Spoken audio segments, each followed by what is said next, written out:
हाँ तो क्लास 8 आज हम सिंथेटिक फाइबर चैप्टर का थर्ड लेक्चर पढ़ करने जा रहे हैं, ठीक है। जिसमें हम पढ़ने क्या क्या जा रहे हैं और ऑलरेडी समझो कि ये थर्ड लेक्चर है और नेक्स्ट लेक्चर में हमारा ये चैप्टर फिनिश हो जाएगा, ठीक है। तो देखो आज जो पढ़ेंगे वो क्या पढ़ेंगे, प्रॉपर्टीज ऑफ सिंथेटिक प्लास्टिक्स, ठीक है। जिसमें कुछ एडवांटेजेस भी हम जान लेंगे सिंथेटिक प्लास्टिक्स के, फिर डिसएडवांटेज जानेंगे सिंथेटिक प्लास्टिक्स के, ठीक है। फिर प्लास्टिक प्रोडक्ट्स के बारे में जानेंगे जिसमें दो वैरायटी आएंगे हमारे सिंथेटिक फाइबर्स, और उसके अंदर हम rayon, nylon, polyester, acrylic fibre glass के बारे में थोड़ा सा डीपली पढ़ेंगे, ठीक है। फिर सेकंड पढ़ेंगे plastic sheets and plastic material, जिसको हम थर्मोप्लास्टिक कहते हैं, ठीक है। इसका हल्का सा इंट्रोडक्शन हमने लास्ट क्लास में किया था।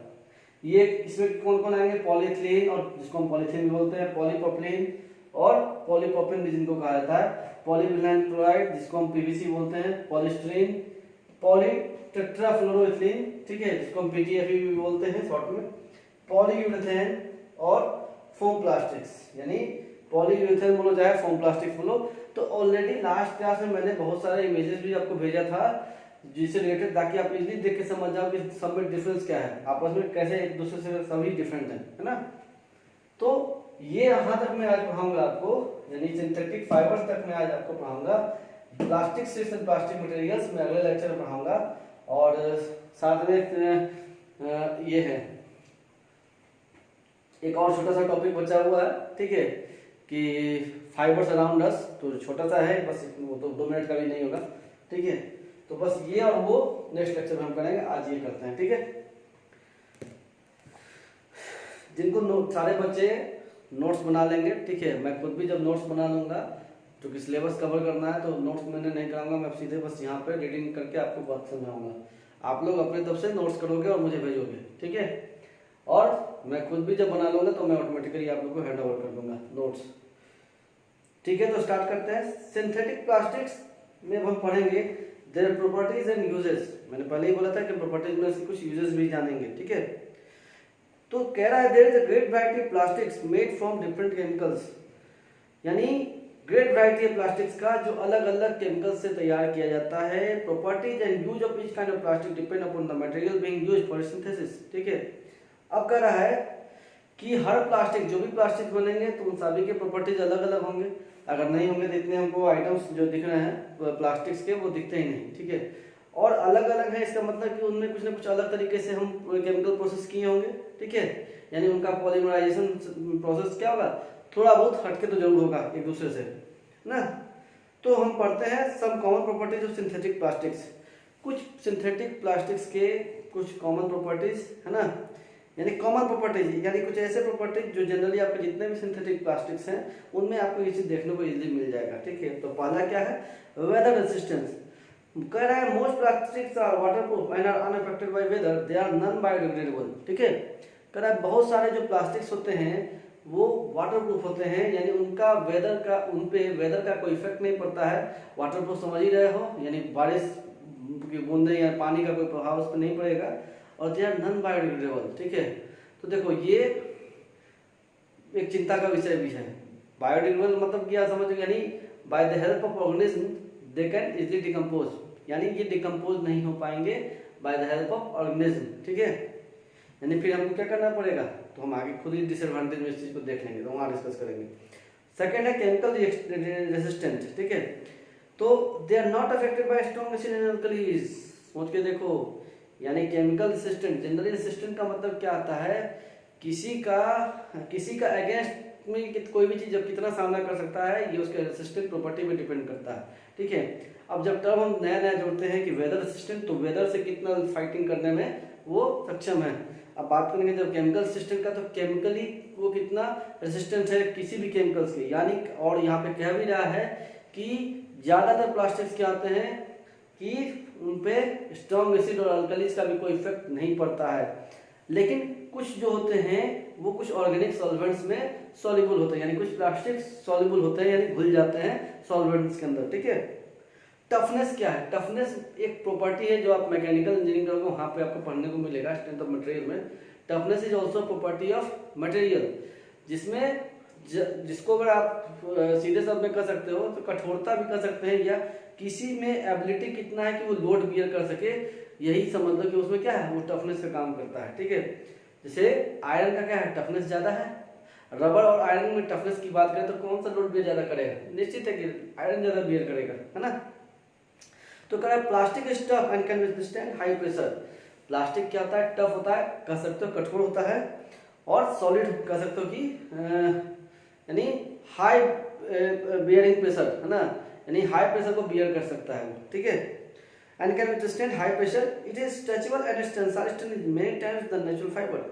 अब कह रहा है, ठीक है, यही नहीं, इट इज स्ट्रेचेबल, यानी प्लास्टिक स्ट्रेचेबल भी होता है, ये नहीं कि स्ट्रेचेबल नहीं होता है, और उसका टेंसाइल स्ट्रेंथ जो है वो नेचुरल फाइबर के अपेक्षा काफ़ी ज़्यादा होता है। बोलोगे सर टेंसाइल स्ट्रेंथ क्या है, तो देखो किसी चीज़ को आप जब स्ट्रेच करते हो ना, ठीक है, तो हम जब स्ट्रेच करेंगे तो उस पर कुछ लोड आएगा ना, हमारे हाथ का फोर्स क्या होगा, उसके एक लोड बन के काम करेगा, स्ट्रेस बन के काम करेगा, तनाव बन के काम करेगा।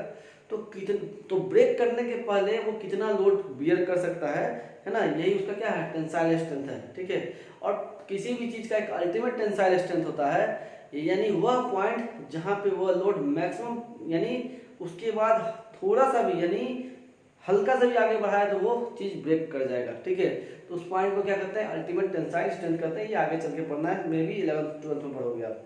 ठीक है, तो it is stretchable and it's tensile strength is many times the natural fibre, even a fine synthetic fibre is not easily breakable. सोचो इसका टेंसाइल स्ट्रेंथ इतना है कि एक पतला रेशेदार फाइबर को भी, है ना, आज तोड़ना आसानी का काम नहीं है। ठीक है, यानी इसका समझ सकते हो कि वो कितना टेंसाइल स्ट्रेंथ अच्छा होता है इन सिंथेटिक फाइबर्स का।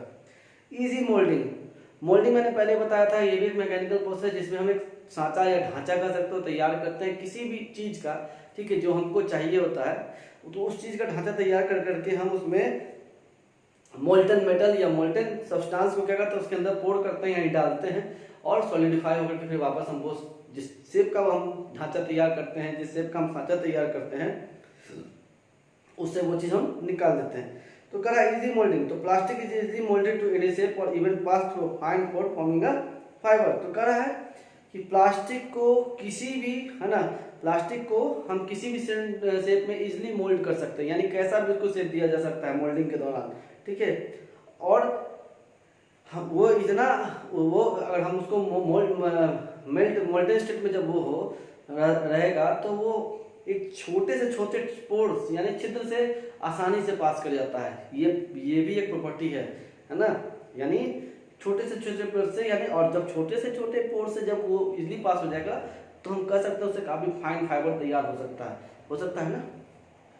Colouring, plastics are colourless, white और may be given any colour according to our requirement.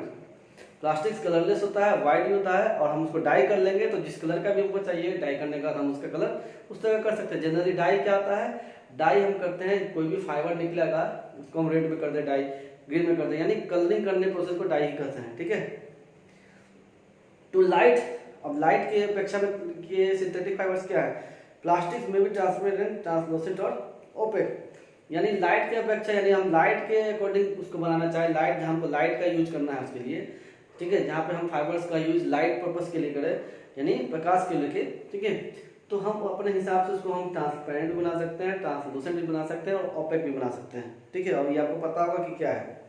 Transparent वो होता है जिससे कोई भी चीज़ ना, यानी लाइट कंप्लीटली पास होता है, ट्रांसलूसेंट होता है जिससे हाफ पास हो, है ना, यानी सेमी कर सकते हैं, सेमी ट्रांसपेरेंट इसको कह सकते हैं ट्रांसलूसेंट को। ओपेक मींस लाइट ना पास करे। ठीक है, इंसुलेशन के लिए plastics are non conductor of heat and electricity and hence can be enhance used as insulator. तो प्लास्टिक्स क्या होता है, नॉन कंडक्टर होता है हीट और इंसुलेटर, हीट और इलेक्ट्रिसिटी का। ठीक है, तो जिसकी वजह से क्या होता है कि हम प्लास्टिक्स का यूज, है ना, इलेक्ट्रिकल अप्लायंस वगैरह में भी करते हैं। Plastics form a part of the paints for walls and would. ठीक है, आपने सुना होगा प्लास्टिक पेंटिंग, प्लास्टिक पेंट कराया घर गया है घर को। ठीक है, तो इसका मतलब क्या था, तो बात समझ लो। तो plastic form a part of the paints for walls and would, यानी प्लास्टिक क्या करता है, आप वुड के लिए चाहे आप वॉल के लिए पेंट ले रहे हो तो उसमें प्लास्टिक अपना एक रोल प्ले करता है उस पेंट्स के अंदर। क्या कारण है उसका, तो यूज करवाने का, तो भाई they are used in making water and weather proof paint that protect wooden walls. तो जब आप बारिश में बाहर से घर को पेंट करोगे है ना प्लास्टिक पेंट से, तो क्या होगा, तो प्लास्टिक मॉइस्चर एब्जॉर्ब नहीं करता है ना, तो वो सारा का सारा पानी कहाँ जाएगा, नीचे इजीली डिप हो जाएगा और घर के अंदर वो क्या होगा, मॉइस्चर नहीं जा पाएगा। ठीक है, इससे हमारा घर का क्या था, जो स्ट्रेंथ है वो सालों साल बना रहेगा। ठीक है, वही आप लोकल यूज कर लोगे सिंपल पेंट, तो फिर ये चीज़ नहीं हो पाएगा। सम डिसएडवांटेज ऑफ सिंथेटिक प्लास्टिक। अब आप बात करते हैं डिसएडवांटेज की। ये सारे क्या था, कॉमन प्रॉपर्टीज बोले या कॉमन एडवांटेज कर सकते हो प्लास्टिक्स का। ठीक है, अब बात करते हैं some disadvantage of synthetic plastics. Plastics are poor absorber of moisture, hence fabric made from pure plastic are not good for using. कहते हैं ना गर्मी के दिनों में अगर हम पॉलिस्टर कपड़े पहनेंगे तो क्या होगा, स्थिति समझ जाओ, वो तो मॉइस्चर एब्जॉर्ब करेगा नहीं, तो शरीर में फोड़े पड़ जाएंगे। ठीक है, जगह जगह दाना हो जाएगा, रेड रेड करके, देखते ही होंगे बहुत सारे लोगों को होता है। और खास करके जो कह सकते हैं कि ना कि फाइनेंशियल पुअर जो पीपल होते हैं उनके शरीर को देखोगे तो उनका कपड़ा जनरली पॉलिस्टर मिक्स ज़्यादा होता है। ठीक है, उसमें तो उनमें ये शिकायत आपको देखने को नहीं मिलेगा। ठीक है, they are not air also, यानी पॉलिस्टर के केस में, यानी पॉलिस्टर के कपड़े में एयर जो है अंदर आ भी नहीं पाएगा और जा भी नहीं पाता है, बाकी जैसे अदर क्लॉथ के अकॉर्डिंग या अदर क्लॉथ के कंपैरिजन में। ठीक है, to overcome this disadvantage synthetic fibre are blended with natural fibres cotton and wool. अब इस डिसएडवांटेज से ओवरकम करने के लिए, ठीक है, इस डिसएडवांटेज से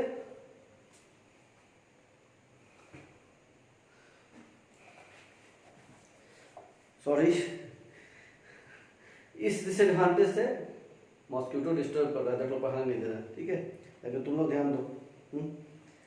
आपका इस डिसएडवांटेज से ओवरकम होने के लिए सिंथेटिक फाइबर को हम लोग क्या करते हैं, ब्लेंड करते हैं, यानी मिक्स करते हैं वूल के साथ, कॉटन के साथ, ताकि यानी जो प्रॉपर्टी उसमें नहीं आया है तो वो कम से कम थोड़ा बहुत तक तो आ जाए, ताकि पहले की अपेक्षा लोग रिलैक्स फील करें, है ना।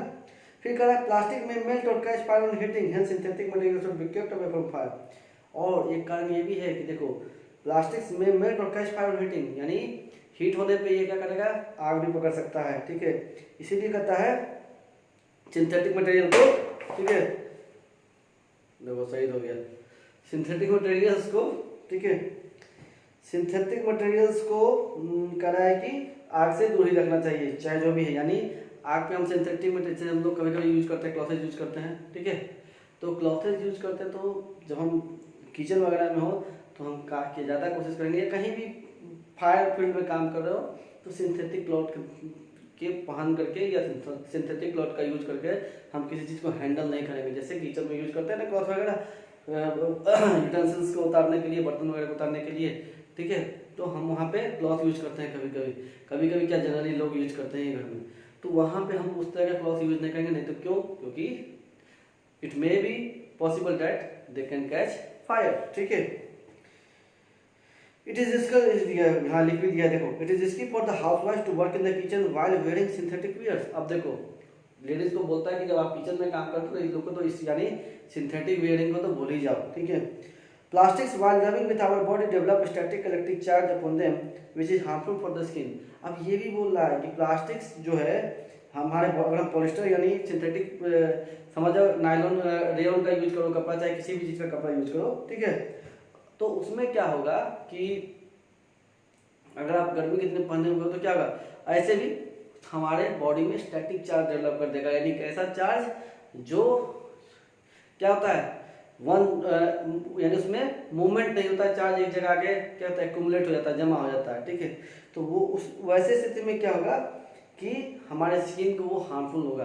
भाई चार्ज स्टोर हो गया, स्किन को में चार्ज का क्या काम है उसको भाई, लेकिन अगर हो जाता है तो वो फायदेमंद साबित नहीं होगा स्किन के लिए, कहीं ना कहीं उसका कुछ कह सकते हैं कि बैड इफेक्ट देखने को मिल सकता है।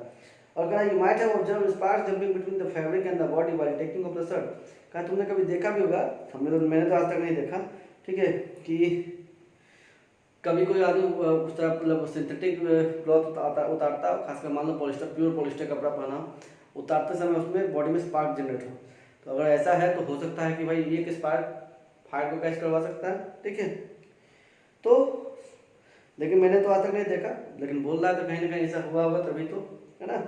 Plastic is not biodegradable, hence a pollutant, जो मैंने पहले ही बोला था कि मैं आगे बताऊंगा कि ये बाई ऑर्गेनिज्म डिकम्पोज नहीं हो पाता है। तो देखते ही अपने आसपास में कि जहाँ तहाँ प्लास्टिक जमा है, ठीक है, और वो क्या है, पॉल्यूटेंट का काम कर रहा है। गाय खा गई तो गाय का हेल्थ खराब हो गया, ठीक है। अर्थ में है तो करोड़ों साल लाखों साल तक वो डिकम्पोज नहीं होने जा रहा है, ठीक है। तो इस तरह का प्रॉब्लम है इसमें। और burning it remains foul smell and poison gases. लेकिन अगर हम उसको मैनुअली डिकम्पोज करना चाहें by catching by applying fire, यानी आग लगा करके हम उसको खत्म करना चाहें, ठीक है, तो उसका नतीजा क्या होगा कि वो गंदा स्मेल देगा, ठीक है। देखे भी होगे इस चीज को तो, है ना, और पॉइजनस गैस उससे निकलता है, ठीक है। अब उस पर कुछ क्वेश्चन है। Define plastics, which are the two major groups of plastics, give some usages of thermosets, give some useful properties of plastics, what are the disadvantage of using plastic in our day to day life, ठीक है। तो ये सारे question आप करोगे, homework रहेगा ये। अब बढ़ते हैं प्लास्टिक प्रोडक्ट की तरफ, सिंथेटिक फाइबर्स। कर देखो, ईस्ट में, इंडिया में भी, कड़ा की इंडिया की भी बात कर ले तो ईस्ट में कॉटन, वूल एंड सिल्क, है ना, और वेस्ट में leather, wool and fur, which were the first material to be used for clothings. ये सारे चीजें जो है पहली बार क्लोथिंग्स के लिए यूज किए गए थे। Other natural fibre way also being used in different parts of the country depending upon their availability. और अदर नेचुरल फाइबर्स भी जो हैं तो उनमें वो भी क्या हुए थे, अलग अलग डिफरेंट पार्ट्स ऑफ कंट्री में जहाँ जिस तरह का अवेलेबिलिटी रहा, हम लोगों ने वहाँ पे उस तरह के क्लॉथेज उससे तैयार किए, ठीक है। बावजूद इसके इट वाज टुवर्ड्स 1930, यानी 19th सेंचुरी की बात कर रहे हैं, ठीक है, 20th सेंचुरी की बात करो, ठीक है, कि it was towards 1930s that synthetic fibre was develop, यानी 1930 में सिंथेटिक फाइबर का डेवलप हुआ। पहला है रेयन। तो रेयन भी क्या है, ये चीज जान लो, ये आता है सिंथेटिक फाइबर में। हालांकि ये इसको हम सेमी सिंथेटिक फाइबर बोलते हैं, ठीक है, क्योंकि इसका ओरिजिन जो है वो नेचुरल फाइबर से ही हुआ है ना। यानी अब कैसे हुआ तो मैं बता देता हूँ इसको। Rayon was the first man-made fibre from natural base material. देखो बोल दिया, यानी पहला मैन-मेड फाइबर है, इसलिए इसको सिंथेटिक बोला जाता है, क्योंकि इसको आदमी सिंथेसाइज किया गया, नेचुरली डायरेक्ट फॉर्म में नहीं मिला हमको। हमने क्या किया, इसको सिंथेसाइज किया, लेकिन यूज किसका किया, तो नेचुरल बेस मटेरियल का, ठीक है। तो rayon is primarily natural and partly synthetic, यानी अगर मुख्य तौर से पूछा जाए तो ये नेचुरल है लेकिन पार्टली सिंथेटिक है, ठीक है, क्योंकि हमने इसमें काफी केमिकल प्रोसेस भी यूज किया हुआ है।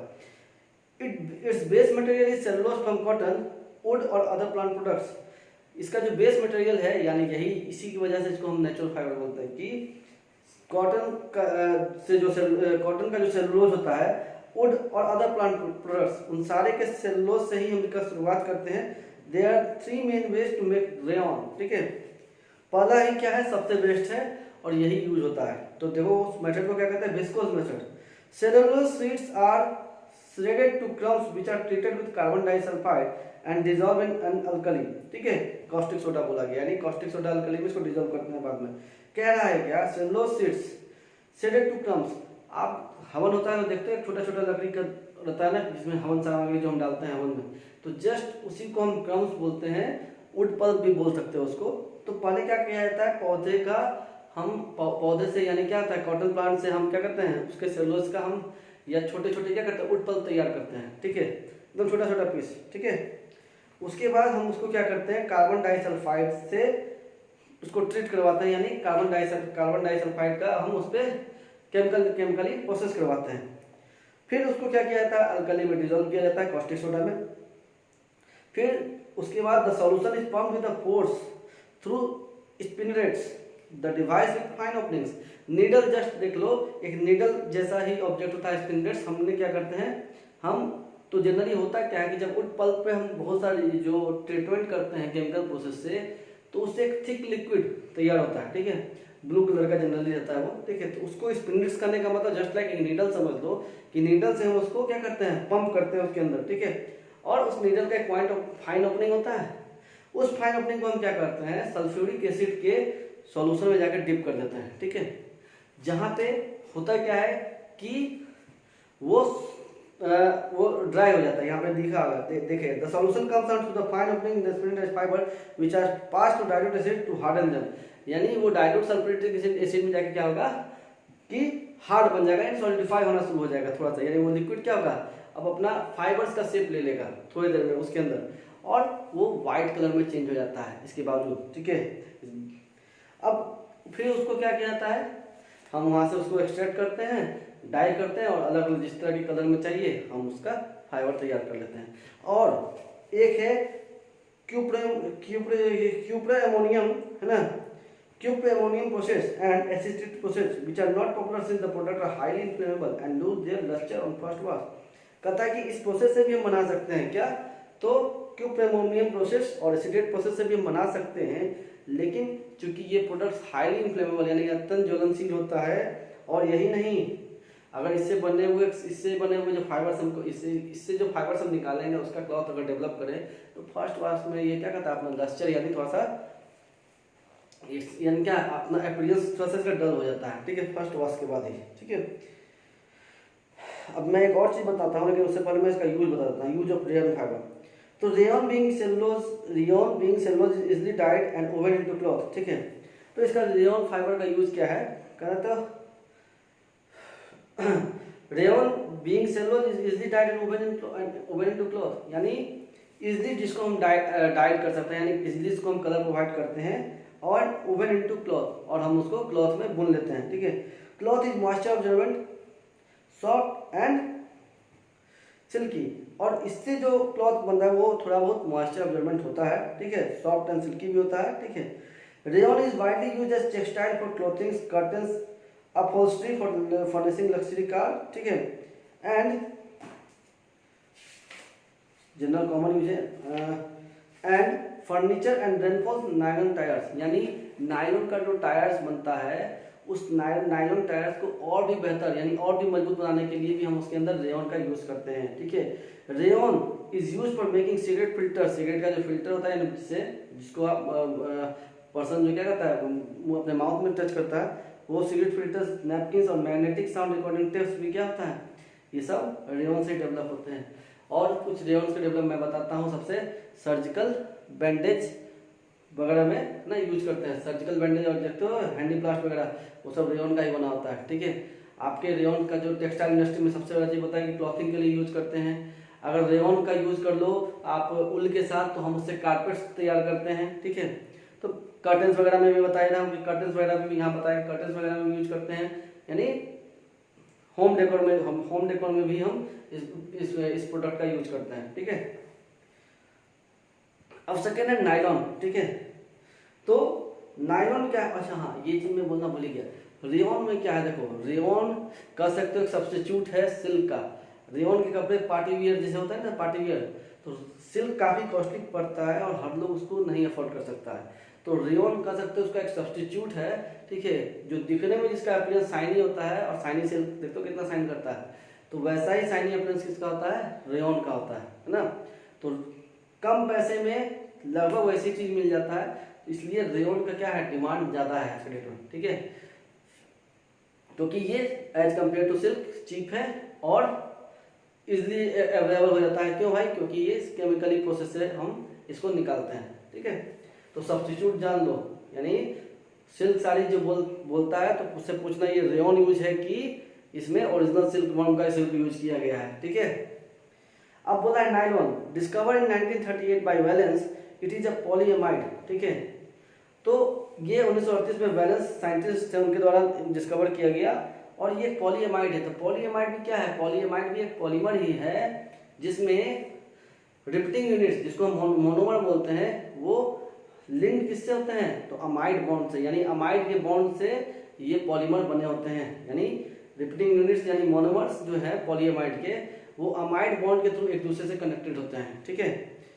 It is the strongest synthetic fibre used for making ropes, quotes, hosiery and sports wear, ठीक है। कह रहा है कि it is the strongest synthetic fibre, ये स्ट्रॉन्गेस्ट सिंथेटिक फाइबर है जिसका यूज हम रोब्स के लिए यूज करते हैं। देखो मैं पहले ही बोल चुका हूँ पिछले वीडियो में भी, होजियरी के लिए, स्पोर्ट्स वियर के लिए। Nylon is also combined with rubber for making nylon tyre for vehicles. अभी जस्ट बताया कि नायलॉन टायर, नायलॉन से क्या होता है, नायलॉन टायर बनाते हैं, और नायलॉन टायर को और भी बेस्ट बनाने के लिए, रेनफोर्स करने के लिए, यानी उसको और मजबूती प्रदान करने के लिए हम उसमें रेयन भी मिक्स करते हैं, ठीक है। अब थर्ड है पॉलिस्टर। तो polyester is a polymer first synthesised in 1940, यानी जस्ट नायलॉन के बाद 2 साल बाद ही पॉलिस्टर भी आ गया मार्केट में। It is widely used for clothing as pure polyester blended with cotton and wool in different ratios, ठीक है। अब देखो पॉलिस्टर क्या करता है, या तो हम फुल्ली 100% पॉलिस्टर का भी कपड़ा तैयार कर लेते हैं, या उसको ब्लेंड में मिश्रण करते हैं कॉटन और वूल के साथ डिफरेंट रेशियो में, ताकि अलग अलग वैरायटी का या अलग अलग कॉस्टिंग का हम उनसे क्या कर ड्रेस तैयार कर सके। आप देखोगे 90% कॉटन 10% पॉलिस्टर। आप कभी भी जाना ऑनलाइन साइट पे देखोगे तो उसमें किसी मटेरियल का प्रोडक्ट बना देखिएगा 80% पॉलिस्टर 80% कॉटन 20% पॉलिस्टर इस तरह का रहेगा, 90% कॉटन 10% पॉलिस्टर, ठीक है। तो ब्लेंड किया जाता है, यानी कहीं ना कहीं हम कपड़े की कीमत को भी कम करते हैं, क्या, ये पॉलिस्टर का यूज कर करके, ठीक है। The clothing made from polyester are crease resistant, यानी क्रीज पड़ता है, क्रीज टूट जाता है, देखते हो कपड़े में एकदम ओरिजिनल जहाँ कॉटन यूज होगा तो उसको आयरन का जरूरत होता है, इसको क्रीज रेसिस्टेंट है, यानी इसमें क्रीज नहीं पड़ेगा, यानी जो लाइनिंग टाइप आता है इसके कपड़े में जल्दी आपको देखने को नहीं मिलेगा। रिटेनिंग परमानेंट प्रेस, यानी इससे आपको क्या कहा, परमानेंट प्रेस इसको नहीं चाहिए होता है। एंड दस हाईली सुटेबल फॉर शर्टिंग, और इसीलिए हाईली सुटेबल होता है शर्टिंग्स के लिए, सूट्स के लिए। अब जैसे देखते हो कि सूट्स में अगर क्रीज टूट जाए तो जो भी दूल्हे राजा हैं उनका क्या होगा स्थिति, देखेंगे अरे भाई कपड़ा तो खराब हो गया, तो इसमें जनरली क्या कहता है, पॉलिस्टर ही यूज किया जाता है, ठीक है। और यूनिफॉर्म, स्कूल यूनिफॉर्म में भी देख लोगे क्यों पॉलिस्टर यूज कंपनी यूज करती है ज़्यादातर, कम करना चाहिए लेकिन यहाँ तो ज़्यादा सारा का सारा लगता है ओरिजिनल पॉलिस्टर का ही यूज किया जाता है। लेकिन जनरली पॉलिस्टर स्कूल यूनिफॉर्म इसलिए यूज किया जाता है क्योंकि डेली स्कूल यूनिफॉर्म को साफ करना ये पॉसिबल नहीं है, इस वजह से school uniform generally polyester use किया होता है इसके अंदर, ठीक है। अब देखो, it comes under the brand names of Terylene, Dacron, Terylene and polyester. It is used as polyfill, a fiber for filling quilt. अब ये it is used as polyfill, यानी इसका हम यूज करते हैं, पॉलीफिल भी क्या है, एक फाइबर, जैसे पॉलिस्टर का ये फाइबर है पॉलीफिल, जिसका यूज हम क्या करते हैं, तोशक रजाई वगैरह देखते हैं उसमें फिल करने के लिए। कॉटन नहीं है तो देखना कभी कभी आपके अंदर कॉटन नहीं होगा, उसमें जो चीज़ भरा होगा वो अजीब टाइप लगेगा, पॉलिस्टर है, तो रुई टाइप का लगेगा, वो रहेगा क्या, पॉलिस्टर रहेगा, तो वो क्या है, पॉलीफिल उसी को कहते हैं। एक पॉलिस्टर का फाइबर है जो एक्ट करता है बिल्कुल कितना, कॉटन की ही तरह, ठीक है। Acrylic such as Acrilan and Orlon are soft and durable. Acrylic भी क्या है, तुमको सिंथेटिक फाइबर्स है और ये काफी सॉफ्ट होता है, ड्यूरेबल होता है, यानी लॉन्ग लास्टिंग होता है, ठीक है। Acrylic wool blankets and furs are widely used since it is strong and state resistant, ठीक है। अब करें एक्रिलिक वूल, ऊन यानी ब्लैंकेट्स एंड फर्स, फर्स क्या होता है, कभी देखोगे कि स्किन से लगा हुआ, जब हम यूज फर किसको कहते हैं, स्किन से लगा हुआ आपका रेशा रहे, है ना, तो उसको फर बोला जाता है, ठीक है। जैसे बाघ का छाल देखते हो, बाघ के छाल पे वो क्या, बाघ के छाल को हम फर बोल सकते हैं, ठीक है, क्योंकि उस पर बाघ का क्या था, रुआ भी रहता है लगा हुआ। तो इनका यूज किया जाता है ब्लैंकेट्स में, ऊन बनाने में, ठीक है, और फर्श बनाने में, ठीक है। क्यों, क्योंकि ये दाग धब्बा अपने में टिकने नहीं देते हैं, ठीक है, यानी और लगे भी तो वो तुरंत क्या होगा, वाश हो जाएगा तो फिर निकल जाएगा दाग धब्बा। It is also use for making carpet, upholstery and fibre for filling quilts, और यहाँ भी क्विल्ट्स यानी रजाई में यहाँ इसका भी काम करते हैं, ठीक है, भरने में। They are use as hard coverings over automobile tail lights, car का जो टेल लाइट्स है उसका जो कवरिंग होता है वो भी एक्राइलिक होता है। और ये देखो फायदा इसका क्या है और इसमें, for making surgical tools and lenses, surgical tools भी बनाने के लिए और लेंसेज भी बनाने के लिए हम एक्रिलिक का यूज करते हैं। Since acrylic can be made into transparent sheet, यानी एक्रिलिक का हम ट्रांसपेरेंट शीट भी तैयार करते हैं, तभी तो हम कार का टेल लाइट भी बना ले रहे हैं। अगर ओपेक होता तो फिर क्या, टेल लाइट को बदलने का फायदा क्या होता उसका ना। फाइबर ग्लास नेक्स्ट है। अब कड़ा ये एक पॉलीमर नहीं है लेकिन ग्लास से बना होता है। इट इज स्ट्रॉन्ग ड्यूरेबल, ठीक है, यानी ये सिंथेटिक फाइबर ही है लेकिन ये पॉलीमर नहीं है, बस ये ध्यान में रखना, ये मत कंफ्यूजन है कि पॉलीमर नहीं है, ठीक है, सॉरी ये सिंथेटिक फाइबर नहीं है, ये भी एक सिंथेटिक फाइबर है लेकिन पॉलीमर नहीं है, बट मेड फ्रॉम ग्लास, ये ग्लास से बनाता है। इट इज स्ट्रॉन्ग ड्यूरेबल मतलब यानी काफी लंबे समय तक ये टिका हुआ, हेलमेट जिसका एग्जांपल है पता चल जाएगा, एंड फायर प्रूफ भी होता है। It is widely use for making helmets in combination with rayon, rayon के साथ मिक्स करके हम इससे क्या करते हैं, हेलमेट तैयार करते हैं। हेलमेट कितना लॉन्ग लास्टिंग होता है देखते हो ना, ठीक है, अगर उसको कुछ ना हो तो हमको पता है 50 साल का 100 साल से भी बड़ा टिका रह जाएगा वो। Fine fibres from glass are used as optical fibres for transmission of light, और फाइबर ग्लास के फाइन फाइबर्स का भी हम यूज करते हैं ऑप्टिकल फाइबर में, ठीक है, जिसमें हम उन फाइबर्स के थ्रू लाइट का ट्रांसमिशन करवाते हैं एक जगह से दूसरी जगह, है ना। अभी हमारा जो स्कूल का वाईफाई भी लगा वो ऑप्टिकल फाइबर पे ही चल रहा है, ठीक है, यानी उसमें कहीं ना कहीं ये फाइबर ग्लास यूज हुआ है, ठीक है। तो आज का क्लास यहीं पे हम खत्म करते हैं। नेक्स्ट डे में जो टॉपिक मैंने बोला है वो बचा हुआ है उसको नेक्स्ट डे में हम क्लियर कर लेंगे, ठीक है। और जो क्वेश्चन भेजूंगा आप लोग अपने भी, जहाँ तक मैं पढ़ा चुका हूँ वहाँ तक अपने बुक का क्वेश्चन कर लेंगे, ठीक है। और कोई प्रॉब्लम होगा तो व्हाट्सएप पर मैसेज करके पूछ सकते हैं, ठीक है। 9199993758 या 7279994546 दोनों में से किसी भी नंबर पे, ठीक है। तो तब तक के लिए bye bye, take care, stay safe, stay at home.